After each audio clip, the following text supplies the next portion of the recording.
Amém, meus irmãos. Eu queria convidar você a abrir sua Bíblia no livro de Gênesis, capítulo 37. E você vai deixar sua Bíblia aberta nesse livro, porque a gente vai conversar um pouquinho hoje a respeito de uma história que, para mim, é uma das mais extraordinárias que a gente encontra no livro de Gênesis, que é a história de José. Essa é uma história que não tem como você não ser marcado quando você lê ela. E quando o pastor Paulo fala pra gente assim, quando eu leio essas histórias eu começo a chorar, é mais ou menos assim que acontece comigo também. É uma história que você já conhece, mas que todas as vezes que você lê, você é confrontado com as verdades da palavra de Deus que estão contidas nela. E essa história de José, vai falar da vida de um jovem que era o 11º filho de Jacó.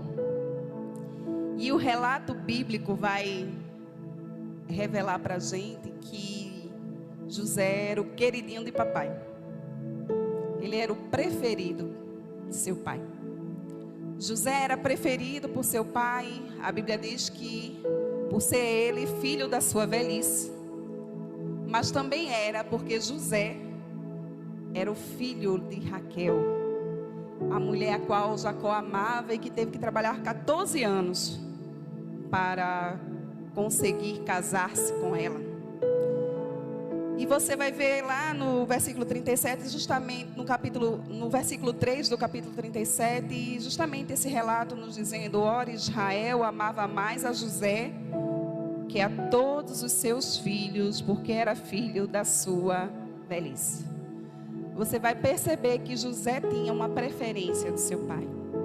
José era amado por Jacó, por Israel, de uma maneira diferente dos demais irmãos.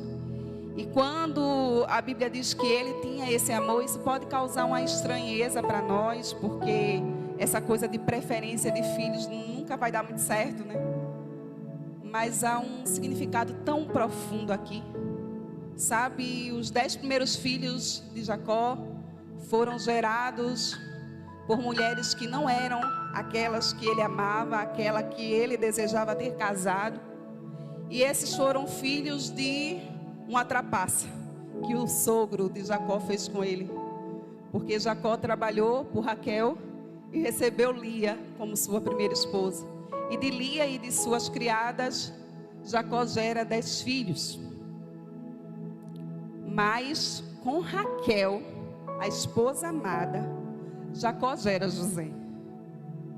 Os 10 primeiros filhos representam o primeiro Adão. O homem caído. O homem que foi gerado, mas que caído é envolvido na mentira, na trapaça, na desavença.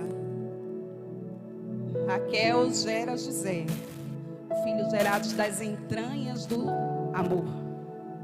E José vai representar para mim e para você um tipo de Jesus. José é o primogênito do amor de Deus. José é aquele que foi gerado pelo amor, assim como o nosso Senhor Jesus. O primogênito de toda a criação, aquele que foi gerado com um propósito eterno.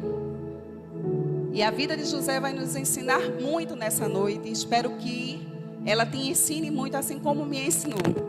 O nome de José significa aquele que acrescenta. Aquele que acrescenta. Eu queria que você pensasse nisso e começasse a pensar na sua própria vida.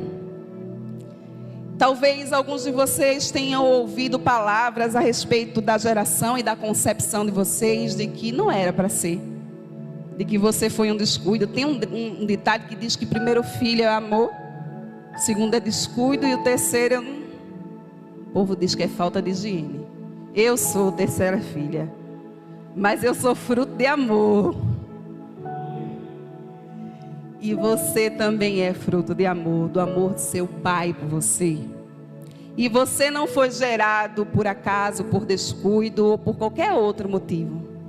Você foi gerado para acrescentar. Diga para o seu irmão, para essa pessoa bonitona que está aí do seu lado. Diga, você é aquele ou aquela que acrescenta. Isso. Você nasceu para acrescentar.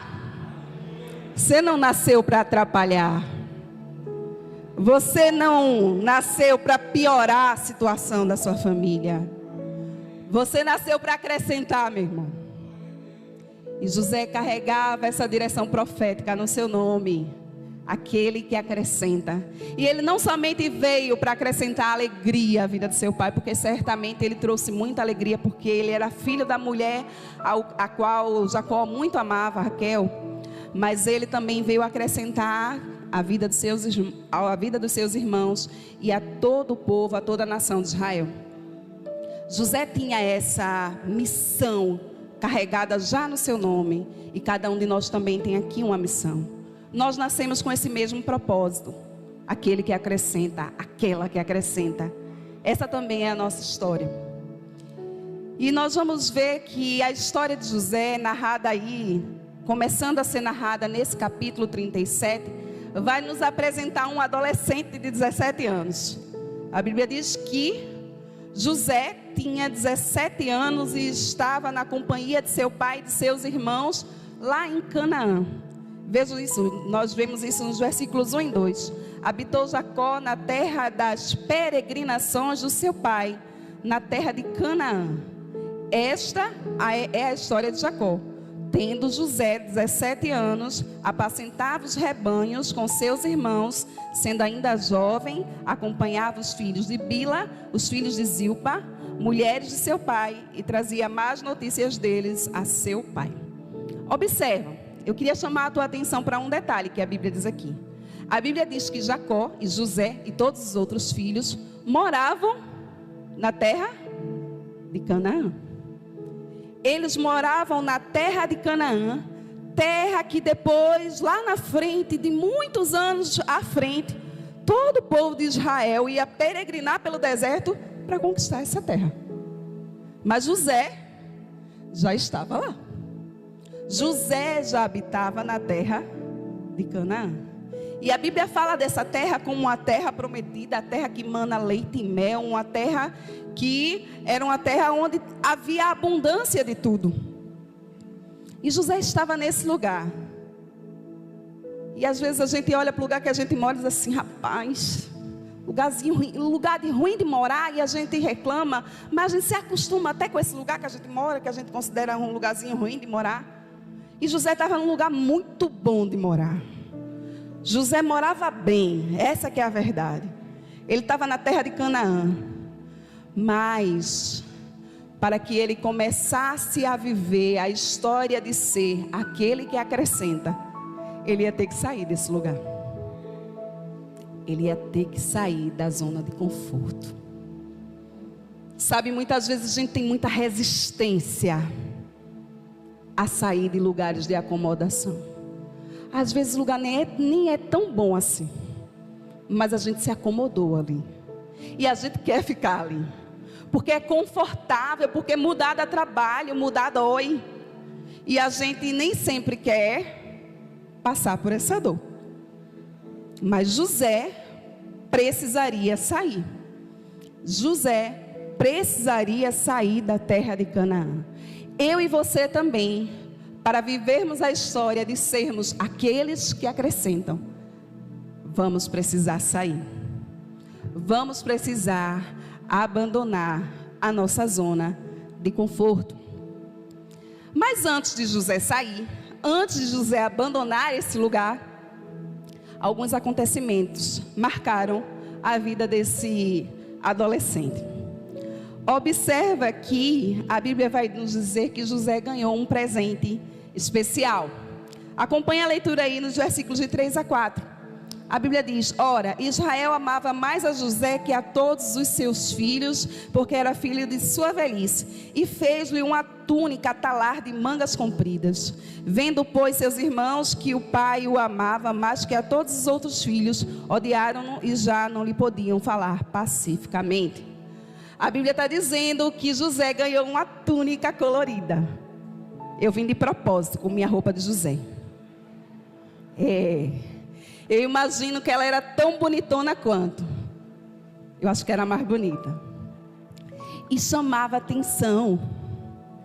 E a Bíblia vai dizer que os irmãos José odiavam José. E você pode ficar se perguntando, mas que povo invejoso. Só porque o outro ganhou uma roupa nova. Agora, tu sabe, né, que menino, filho, quando um ganha uma roupa, o outro não ganha, dá problema, dá B.O. Pelo menos lá em casa dá. Né? Mas não era somente uma roupa nova. Não era somente uma túnica colorida. Sabe, havia uma simbologia, um simbolismo muito forte atrelado a essa túnica que o seu pai, que Jacó, deu a José. E a questão da túnica colorida, essa túnica talar de mangas compridas, de mangas longas, tinha uma representação de autoridade. Só vestia essa túnica, só ganhava essa túnica os filhos da realeza.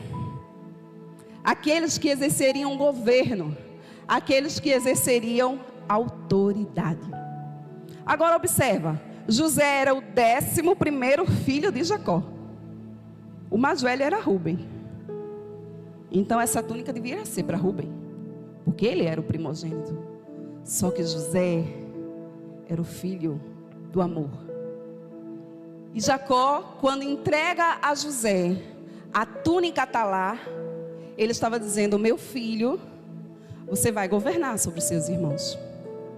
Meu filho, você vai se destacar. Meu filho,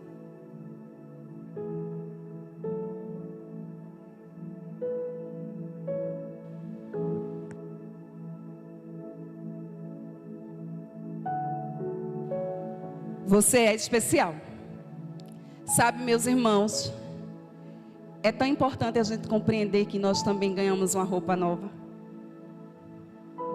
Sabe, Cristo, quando morreu por nós na cruz, quando derramou o seu sangue por nós na cruz, Ele nos deu vestes novas. A Bíblia vai nos dizer no livro de Lucas, capítulo 15, versículo 22, lá na parábola do filho pródigo, que quando esse filho volta para a casa de seu pai, o seu pai lhe diz: tragam uma veste nova, tragam uma roupa nova para ele. Meu irmão, você ganhou uma túnica do seu pai. Quando você disse sim para Jesus, Ele te deu uma túnica, uma veste nova, lavada no rio do Cordeiro. Você também tem uma roupa que te destaca. Você também tem uma túnica colorida, uma túnica talar, que te dá uma posição de governo, uma posição de autoridade. O Senhor nos tornou seus filhos. O Senhor nos tornou participantes do seu reino. Agora observa, José recebeu uma túnica, e a partir daí a vida dele começou a mudar, porque ele começou a ter sonhos. Mas ele não ficou na moitinha com seus sonhos. Ele começou a falar. Ele começou a dizer os sonhos que ele estava recebendo. José começou a ter sonhos, e esses sonhos não eram sonhos sem sentidos. Esses sonhos carregavam consigo uma direção profética. Depois você faz a leitura lá nesse mesmo capítulo 37, os versículos de 5 a 11. Você talvez já conheça esses sonhos de José. Quando o primeiro sonho vai dizer que ele estava lá com seus irmãos, com os feixes de trigo, e o feixe dele ficava ereto, e todos os outros feixes se curvavam diante do feixe dele. E o outro sonho são que 11 estrelas, o sol e a lua se curvam. E os sonhos de José não precisavam de interpretação mesmo. Era um sonho direto, dizendo que ele haveria de governar sobre seus irmãos e sobre toda uma nação, sobre toda a nação de Israel. Agora imagina um menino se amostrando com uma túnica nova, e agora sonhando que vai mandar em todo mundo. Se os irmãos de José já o odiavam, agora ainda mais. E ele começou a receber um apelido, vice-magal, dos irmãos dele. E sabe, quando a gente ganha a roupa nova, essa nova vida que o Senhor Jesus conquistou por nós lá na cruz, a gente também começa a sonhar. Se você não sonha, tem alguma coisa de errado com você. Sabe, Deus começa a encher a nossa mente e o nosso coração de sonhos. E muitas vezes a gente vai compartilhar esses sonhos com quem ainda não recebeu essa roupa nova, ou com quem talvez esteja perdido nesse caminho. E as pessoas talvez possam dizer, como diziam os irmãos de José, Magal: lá vem o sonhador. Essa daí só vive sonhando. Sabe, quando nós ainda estávamos no antigo templo, quando o Senhor colocou no coração do meu marido essa reforma, e quando ele começou a falar, assim como ele está falando agora, nós vamos comprar 1 milheiro de tijolo e não sei o que, lá para um buzeiro, ele começou a falar assim também aqui. E quando se mostrou o projeto de como ficaria, porque quem conhece o antigo templo sabe que o negócio era puxado, né?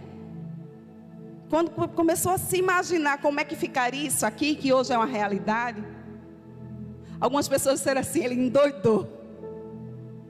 Esse pastor sonha demais. Porque quem ainda não recebeu a visão se incomoda com os sonhos. Eles querem matar o sonho. Os irmãos de José queriam matar os sonhos dele. Eles não suportavam a ideia de ver um jovem sonhando e dizendo que haveria de governar sobre todos. Então, Gênesis 37:19 vai nos dizer que eles se referiam assim a José: lá vem o sonhador. Lá vem o sonhador. E quando José começa a entrar nessa vida de receber sonhos, e de receber nesses sonhos uma direção profética, Deus estava encaminhando José para o propósito eterno que ele mesmo já tinha estabelecido para a vida de José, dele ser aquele que acrescenta. Sabe, meus irmãos, quando Deus está te dando sonho, quando Deus me dá sonhos, não é simplesmente para eu ser feliz. Eu quero que você entenda que ser feliz vai no pacote. Quando Deus dá a mim e dá a você sonhos, é para que os propósitos eternos dele se estabeleçam. Quando o Senhor deu esses sonhos a José, ele já tinha propósitos eternos estabelecidos desde antes da fundação do mundo. E José entra nessa jornada. Certo dia, Jacó, o pai de José, diz assim para ele: olha, vai lá no campo, vai olhar os teus irmãos que estão cuidando dos rebanhos e me traz notícia deles e dos rebanhos. E José obedeceu. José vai ao campo em obediência ao seu pai, à procura dos seus irmãos, para trazer ao seu pai notícia deles e dos rebanhos. E é aí que eu quero te convidar a entrar nessa jornada que José trilhou, do poço ao palácio. José foi ao campo, ao encontro dos seus irmãos. Ainda nesse capítulo 37 você vai encontrar essa narrativa. E a Bíblia vai nos dizer que os seus irmãos teriam ido a princípio a Siquém para levar os seus rebanhos. E José chega nesse lugar e não encontra seus irmãos. E a Bíblia diz que ele encontra um homem. José parecia estar perdido no meio do caminho. E esse homem diz assim: você está procurando alguma coisa? Ele diz: eu procuro meus irmãos que estavam a apacentar os seus rebanhos por aqui. E o homem disse assim: olha, eu ouvi eles dizendo: vamos para Dotã. E José segue essa direção e vai para Dotã. Só que quando José está indo, seus irmãos estão vendo ele lá ao longe. E eles começam a arquitetar um plano para tirar a vida de José. Porque eles desejavam matar o sonhador e matar os seus sonhos também. E José vai ao encontro dos seus irmãos em Dotã. E quando ele chega lá, pela soberania de Deus, eu quero que você entenda isso. Pela soberania de Deus, José não é morto. José é lançado no poço. Dotã era uma cidade cujo nome significava 2 poços. E esses 2 poços vão ser uma tipificação na vida de José, das escolhas que ele poderia tomar. Quando José é lançado dentro daquele poço, meus irmãos, ele é humilhado por seus irmãos. Lá vem um sonhador, e eu imagino as outras palavras que ele ouviu de seus irmãos. Você acha que você é grande coisa? Você não é o primogênito, você é o 11º filho. E começaram a dizer palavras que realmente queriam deixar José como uma pessoa sem significado, sem significância. E eles lançam José no poço. Observe, eles arrancam a túnica de José, porque aquilo incomodava aqueles homens. A túnica representava o sonho de José. E eles arrancam aquela roupa e lançam José no poço. E quando José é lançado no poço, ele estava em Dotã, nesse lugar que significa 2 poços.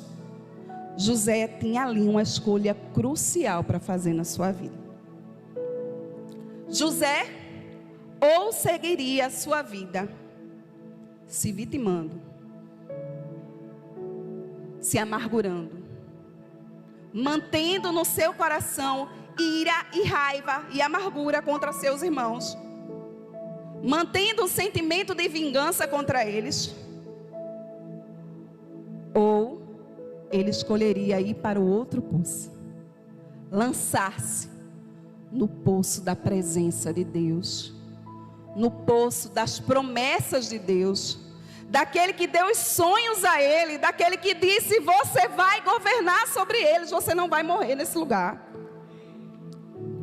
Meus irmãos, quando nos ofendem, quando somos injuriados, quando somos maltratados, quando somos injustiçados, nós temos 2 escolhas a fazer.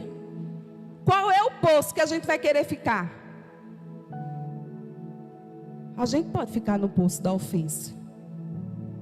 E a gente pode dizer: eles vão me pagar. Você pode viver aquele evangelho da vingança, que diz assim: quem te viu passar na prova e não te ajudou, quando vê você na bênção vai se arrepender. Você conhece isso?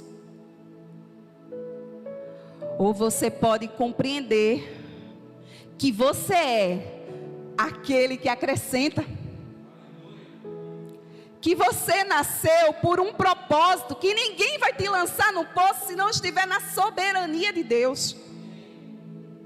José compreendeu que ele foi lançado no poço pela soberania de Deus, e ele escolheu permanecer firme nas promessas, na presença do Deus das promessas. Nós também precisamos escolher permanecer na presença do Deus que nos fez promessas e que é fiel para cumprir todas elas. Amém. Sabe, José sai do poço porque seus irmãos desejam vendê-lo como escravo. E a Bíblia vai nos dizer que ele é vendido por escravo aos ismaelitas e ele vai parar na casa de Potifar. Esse é o segundo P na vida de José. Ele saiu do poço e agora ele vai para Potifar. José era aquele que acrescenta. José chegou na casa de Potifar como um empregado, como um escravo.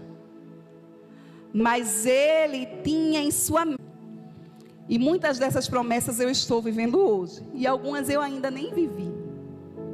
Sabe, E quando a gente tem essas palavras, essa direção profética para a nossa vida, a gente quer viver o grande logo. A gente quer chegar lá e quer fazer e quer acontecer. Mas ninguém começa grande.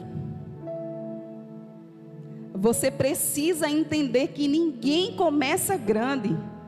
Você precisa entender que na minha vida e na sua vida, para nós sermos aqueles que acrescentam, existe um tempo de preparo. A casa de Potifar era um tempo de preparo na vida de José. José foi chamado para governar toda uma nação. Mas antes, ele teve que aprender a administrar uma casa. Você entende? Às vezes pequenas tarefas são colocadas em nossas mãos e a gente não dá valor a elas. A gente desdenha dessas tarefas porque elas são pequenas demais. E a gente não dá o nosso melhor no exercício dessas tarefas. Só que a Bíblia vai nos dizer que tudo que José fazia, o Senhor o fazia prosperar, porque ele encarava aquilo como uma missão dada pelo próprio Deus. E ele sabia que aonde ele fosse, ele tinha ido para acrescentar. Quando ele chega na casa de Potifar, ele chama a atenção do seu senhor. A Bíblia vai dizer que Potifar começa a olhar para José e vai dizer: nossa, que escravo é esse? Veja aí, Gênesis 39, versículos 3 e 4. Vendo Potifar que o Senhor era com ele, e que tudo o que ele fazia, o Senhor prosperava em suas mãos, logrou José mercê perante ele, a quem servia, e ele o pôs por mordomo de sua casa, e lhe passou às mãos tudo o que tinha. José se comportava como aquele que acrescenta em qualquer lugar que ele fosse. Meu irmão, minha irmã, esse tem que ser o nosso comportamento. Às vezes a gente está num lugar, num determinado emprego que a gente considera, a gente se acha tão inútil ali. Deus não me chamou para fazer isso. Eu quero viver do ministério. Quantas vezes a gente não pensa assim? Eu já pensei assim. E às vezes você quer se tornar alguém desmotivado nessas tarefas. Alguém que não dá o seu melhor. Meu irmão, você nasceu para acrescentar. Eu nasci para acrescentar. Eu tenho que carregar comigo o compromisso de dar o meu melhor. Você tem que carregar com você esse compromisso de dar o seu melhor. José tinha esse compromisso. Ele passou por esse tempo de preparo na casa de Potifar. Mas sabe, quando nós estamos no tempo de preparo, as nossas prioridades também são testadas. E José também teve na casa de Potifar as suas prioridades testadas. Observa que a Bíblia vai dizer que José era bonitão. Essa é a minha versão. E diz que ele começou a chamar a atenção da mulher de Potifar. E aí se levanta um assédio ferrenho sobre a vida de José. Gênesis 39, versos 6 e 7 diz assim: Potifar, tudo que tinha, confiou às mãos de José, de maneira que, tendo-o por mordomo, de nada sabia, além do pão com que se alimentava. José era formoso de porte e de aparência. Aconteceu depois dessas coisas, que a mulher de seu senhor pôs os olhos em José e disse: deita-te comigo. Observa, a mulher assediava José de uma maneira direta e escandalosa. Ela começou a perseguir José. Ela começou a assediar José de uma maneira que ele teve que fugir. Chegou a um ponto que essa mulher, mais uma vez, vem a roupa de José. Essa mulher agarra José pela túnica e diz assim para ele: venha e deite-se comigo. E José olha para ela e diz: eu não posso, como é que eu poderia cometer esse pecado contra o meu Deus? José abandona a túnica e foge e corre. Sabe, as prioridades de José foram testadas, porque José aqui teve que escolher entre ceder à vontade da carne ou permanecer perseguindo a promessa de Deus. Sabe, meus irmãos, não é diferente conosco. Quando nós estamos nessa jornada de viver os sonhos e as promessas que Deus tem para nós, nós também seremos testados em nossas prioridades. Sabe, muita coisa do que você está vivendo hoje é teste. E você é testado para ser aprovado. Deus não te testa para você ser reprovado. E se você não passar na prova, ela vai vir de novo. Então procura ser aprovado logo, para não ficar repetindo de ano, que é chato. Sabe, você precisa procurar manter a sua prioridade. Agora, a pergunta é, você sabe qual é a sua prioridade? Porque José carregava na sua mente, no seu coração, aquela promessa. Aquele sonho de que ele nasceu para acrescentar, de que ele governaria a nação de Israel. Nós temos que carregar na nossa mente e no nosso coração a prioridade durante o processo, durante o tempo de preparo. E diante disso, diante desse assédio que José vive, diante dessa mentira que essa mulher inventa, porque depois que José foge, que ela fica com a roupa de José na mão, ela começa a gritar numa versão atualizada, dizendo que foi estuprada. É isso que ela grita. Ela começa a dizer que José havia violentado ela. E aí, diante dessa mentira, Potifar lança José no terceiro P da vida dele, a prisão. José agora é lançado na prisão. Gênesis 39, 19 e 20 nos diz isso. Tendo o Senhor ouvido as palavras de sua mulher, como lhe tinha dito, desta maneira me fez o teu servo. Então se lhe acendeu a ira. E o Senhor de José o tomou e o lançou no cárcere, no lugar onde os presos do rei estavam encarcerados. Ali ficou ele na prisão. Observa, quando você pensa nessa prisão, talvez você queira associar as prisões de hoje, da nossa atualidade, mas não tem nada a ver. As prisões do tempo de José. As prisões do tempo de José eram poças ou cavernas bem frias e escuras, onde os prisioneiros eram lançados para receberem pouquíssimo alimento ali e ali mesmo morrerem. Era essa a situação de uma prisão no tempo de José. E é nesse lugar que José se encontra. Você imagina o nível da pressão psicológica que José enfrentava na prisão. E aí eu fico imaginando o que é que se passava na cabeça de José. Por quê? Talvez ele estivesse pensando, pelo menos eu pensaria, eu me mantive fiel a Deus. Eu busquei, persegui a promessa. Eu me mantive fiel à verdade da palavra. E olha só onde eu fui parar. Olha só onde eu estou. As pressões de uma prisão, de um lugar inóspito como esse, eram terríveis. E elas poderiam fazer com que José cedesse. Agora, viver uma vida de murmuração. Sabe, a prisão, ela quer nos empurrar para a murmuração. Esse lugar onde a gente não vê nada acontecer, porque na prisão nada acontece. Observa você dentro de um lugar onde você não vê a luz do dia, você não sabe se é dia, se é noite, nada muda ali. E talvez exista uma estação da nossa vida que nada muda. E a gente se vê numa prisão.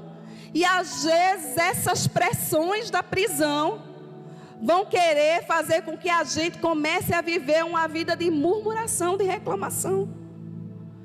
Mas a Bíblia diz que José não fez assim. Ele é aquele que acrescenta.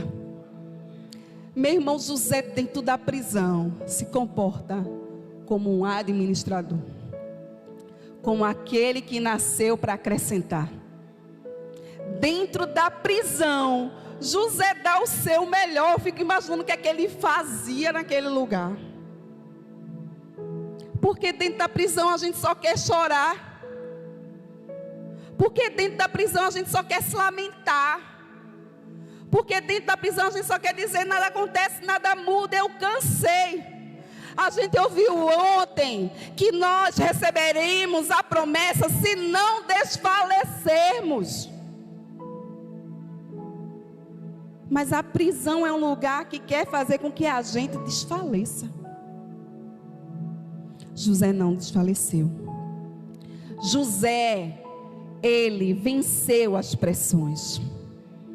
Ele não cedeu às pressões. Mas ele se portou como alguém que perseguia uma promessa. Diz assim os versículos de 21 a 23 do capítulo 39. O Senhor, porém, era com José, ele foi benigno, e lhe deu mercê perante o carcereiro, o qual confiou às mãos de José todos os presos que estavam no cárcere, e ele fazia tudo quanto se devia fazer ali, e nenhum cuidado tinha o carcereiro de todas as coisas que estavam nas mãos de José, porquanto o Senhor era com ele, e tudo que ele fazia, o Senhor prosperava. Meu irmão, se você estiver na prisão, mas se você se mantiver firme ao propósito e à promessa de Deus, Ele vai fazer prosperar o trabalho de suas mãos. Você nasceu para acrescentar. Você nasceu para acrescentar. José tinha isso na sua mente. A Bíblia diz que o carcereiro não se preocupava mais, porque tinha alguém que tomava conta de tudo. Sabe, José era um preso. E aquele homem poderia pensar: será que ele não vai levantar uma rebelião? Mas ele confiava em José, porque José se portava como alguém digno de confiança. Como é que você se comporta diante das pressões? Porque é diante da pressão que você revela de fato o que é que você está cheio.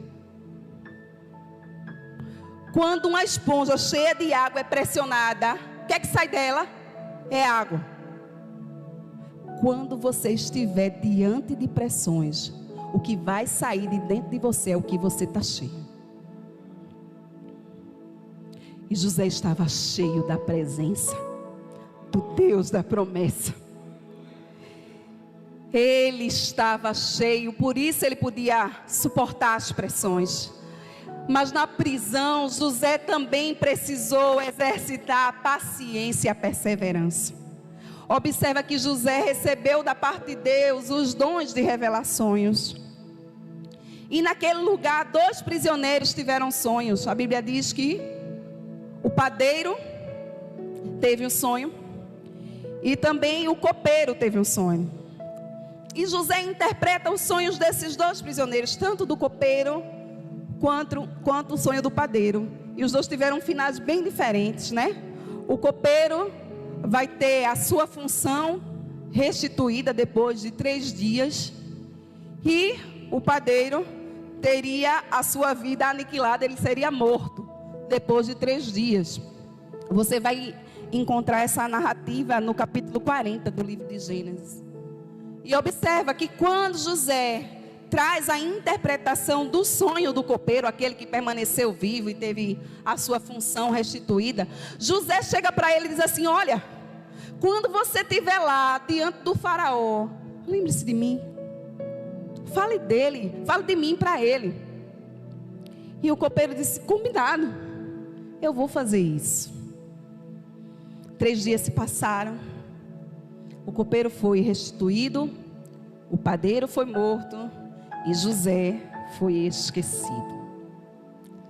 A Bíblia nos diz no versículo 15 do capítulo 40, melhor dizendo,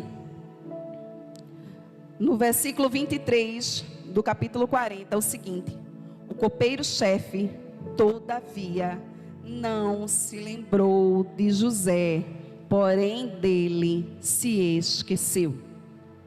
O copeiro esqueceu de José. José pediu: olha, quando você chega lá diante do homem, quando você chega lá diante de Faraó, lembre-se de mim. Quando a gente está num momento de prisão e a gente vê uma possibilidade de sair daquele lugar, a gente pede auxílio a alguém: olha, lembra de mim. Lembra de mim para que eu possa sair desse lugar. lembra de mim. No entanto, muitas vezes nós somos esquecidos. E é importante que eu e você possamos, assim como José, exercitar a paciência e a perseverança. Porque muitas vezes demora para sair da prisão. Muitas vezes demora para as coisas começarem a mudar na nossa vida. A Bíblia vai dizer que depois dessa interpretação do sonho de José, se passaram 2 anos, até que algo novo aconteceu. Imagina alguém que pensava: daqui a 1 semana eu estou fora desse lugar, daqui talvez a 2 semanas algo novo aconteça, e semana após semana, semana após semana, e não aconteceu. José precisou exercitar a paciência e a perseverança para compreender que não são os homens quem mudam a nossa história. A sua vida não é regida pelos favores dos homens. A sua vida é dirigida pelo favor de Deus. Meu irmão, o tempo quem determina do lugar onde você está é o Senhor. Sabe, se nada de novo aconteceu, e se você tem uma promessa, se você está dando prazo para ela, como eu já disse aqui alguma vez, Deus deu prazo, porque se Ele não deu prazo, não tem prazo. Prazo só é prazo quando Deus dá prazo. Se Deus diz vai acontecer em 3 dias, vai acontecer em 3 dias. Mas se Ele não disse quando vai acontecer, permaneça, persevere, tenha paciência, você vai sair desse lugar. José precisou continuar crendo na promessa. Deus não é homem para que minta, nem filho do homem para que se arrependa. O que Ele prometeu, Ele vai cumprir. Ele é fiel para cumprir a sua palavra. E como eu disse, depois de 2 anos, algo novo acontece. Estava lá o copeiro, no palácio, com o faraó. E o faraó teve sonhos que trouxeram perturbação para sua alma, porque ele não sabia o significado destes sonhos. A Bíblia vai nos relatar isso no capítulo 41 de Gênesis. Depois de 2 anos, o faraó tem esses sonhos. E os 2 sonhos tinham o mesmo significado. Agora observa, quando o faraó conta o sonho, ninguém sabe dizer o que significa. Ninguém sabe a interpretação. Então o copeiro diz assim: eu cometi um erro. Meus irmãos, o copeiro não fez porque não quis fazer, não, ele esqueceu mesmo. Deus permitiu que aquele homem esquecesse de José. A Bíblia vai dizer que ele naquela hora se lembrou de José. Então não fica com raiva não de quem esqueceu de tu, porque isso é instrumento de Deus na tua vida, para trabalhar a tua paciência e perseverança. Aí a Bíblia diz que esse homem diz assim: olha, tem um homem que está lá no cárcere, na prisão, que ele tem o dom de interpretar os sonhos. Ele interpretou o meu sonho e o sonho do padeiro, e aconteceu exatamente como ele disse que ia ser. Então, esse homem, que era José, é chamado à presença do rei. A Bíblia diz que José se prepara, né?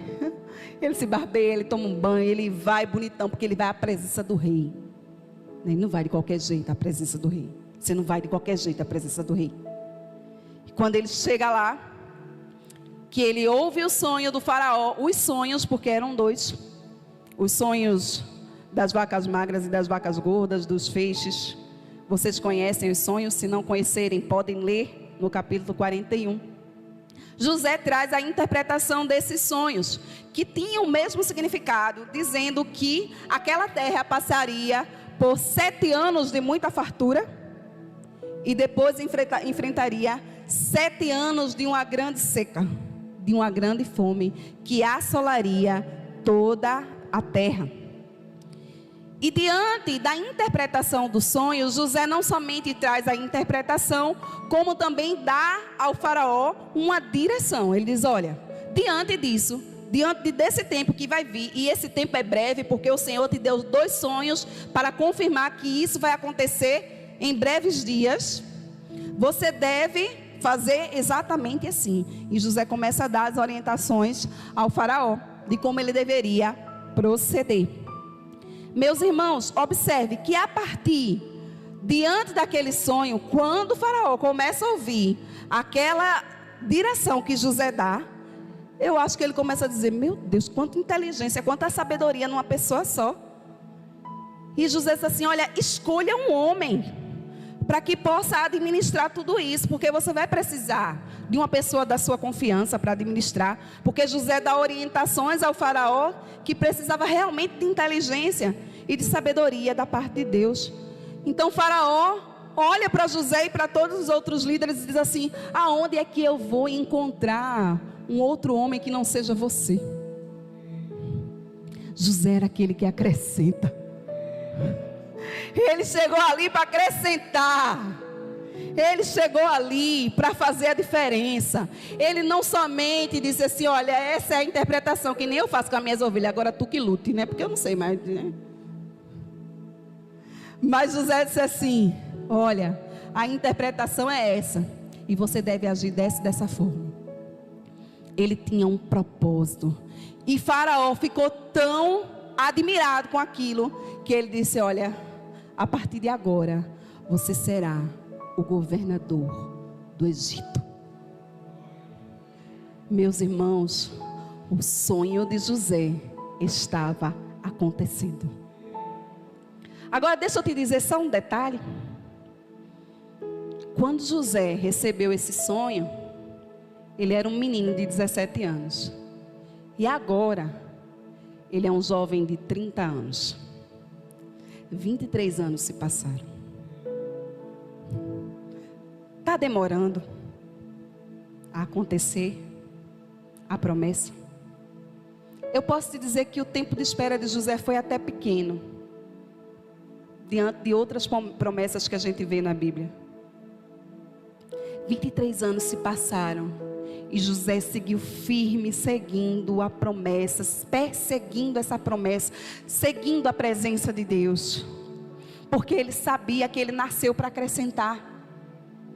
Ele sabia que no palácio ele teria a sua vida colocada no centro do propósito de Deus. Sabe o que é extraordinário? José teve seu nome mudado. Normalmente, quando os homens eram levados cativos para outras terras, quando eles eram prisioneiros, os reis daquelas terras mudavam os nomes daquelas pessoas. E a Bíblia vai nos dizer que o faraó muda o nome de José. Vê lá, Gênesis 41, 41. Disse...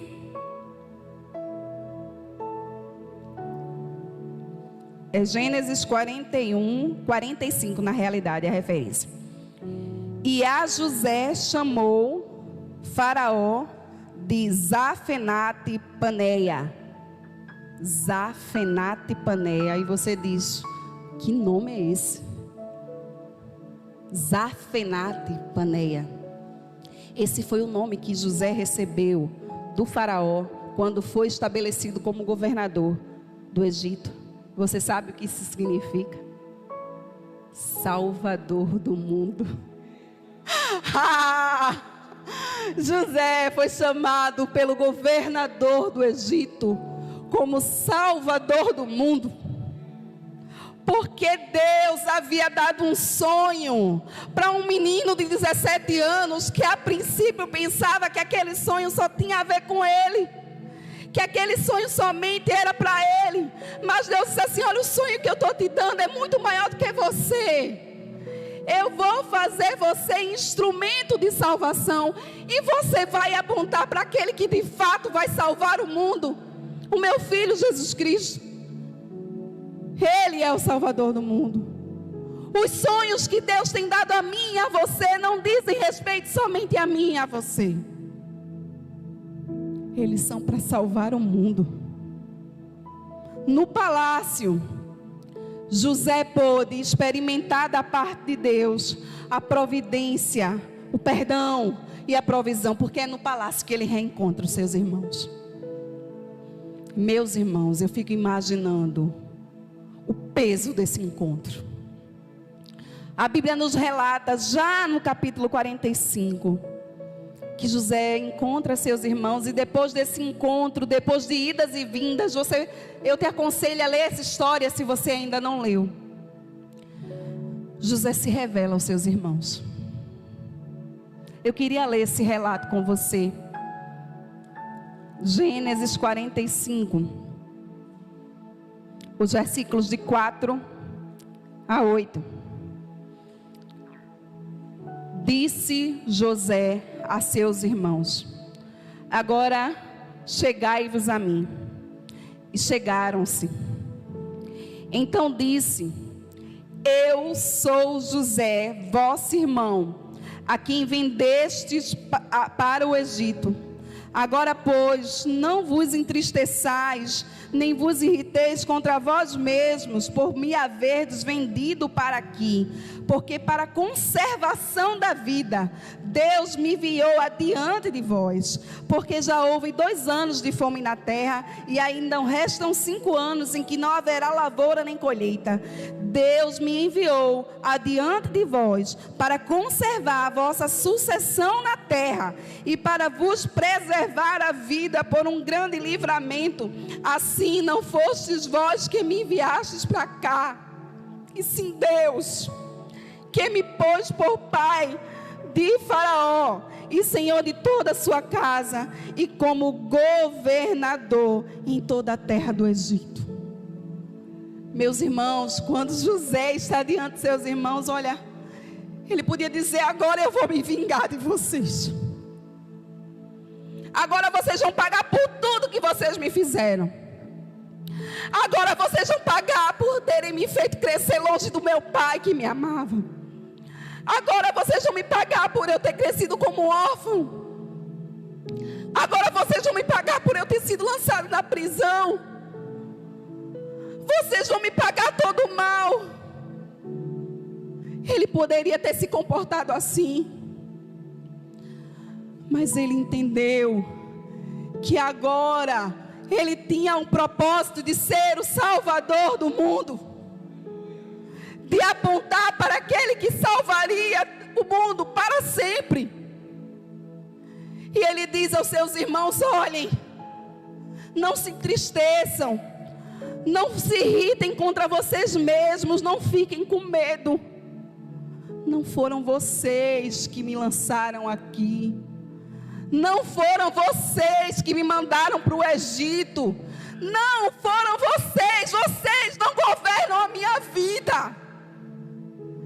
Foi o Senhor.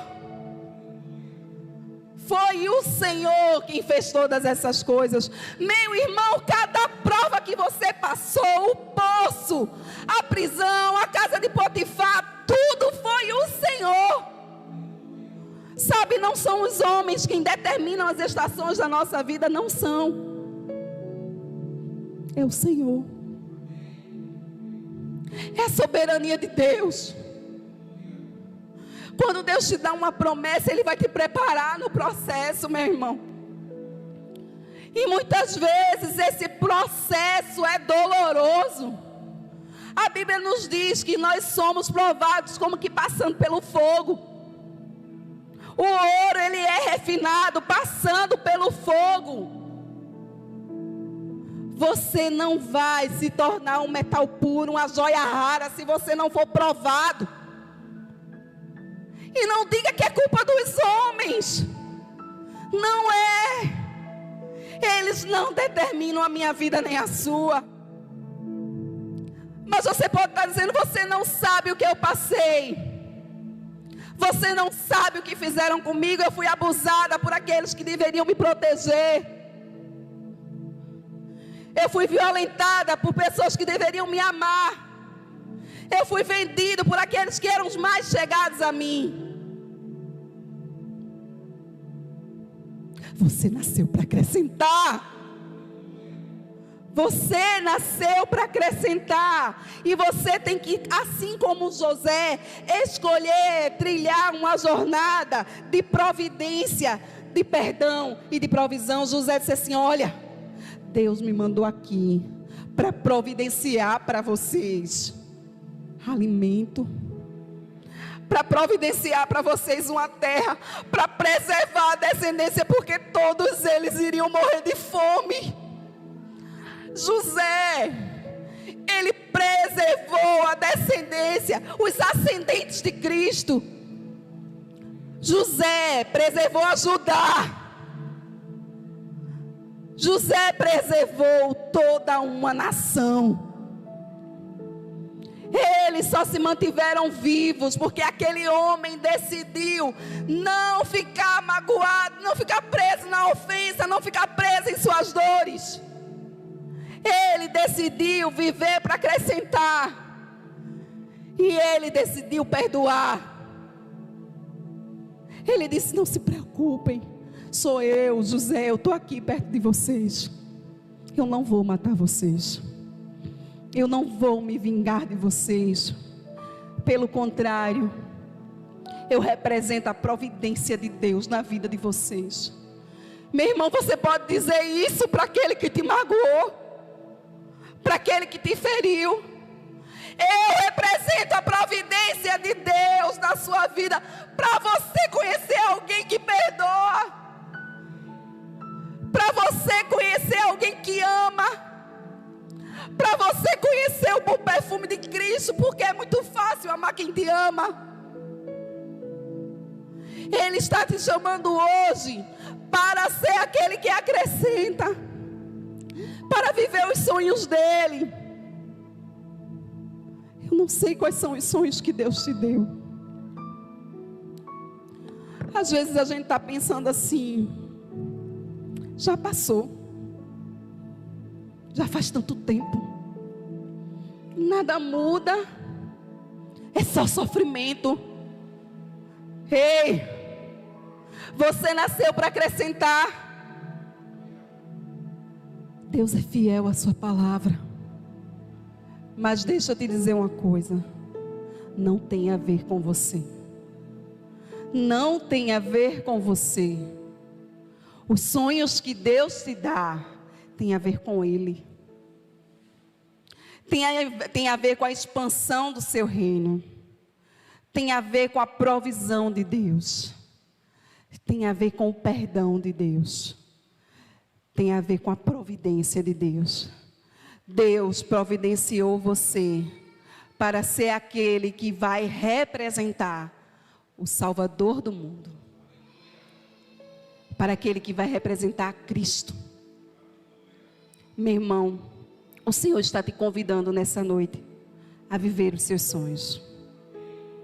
A viver aquilo que Ele prometeu, talvez quando você era pequenininho e você nem entendia. Ou talvez uma coisa que Ele acabou de te dizer e você ainda está processando. Esses são sonhos para mostrar Jesus ao mundo. Não desista desses sonhos. Eu quero te convidar a ficar de pé. Nós vamos adorar o Senhor.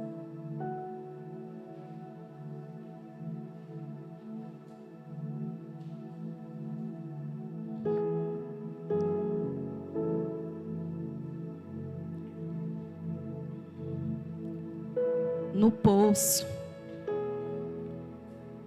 em casa de Potifar, na prisão ou no palácio, você nasceu para acrescentar.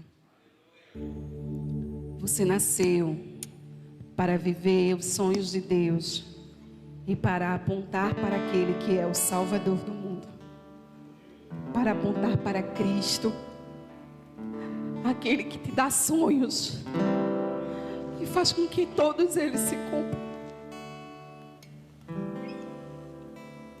Todos eles se cumpram.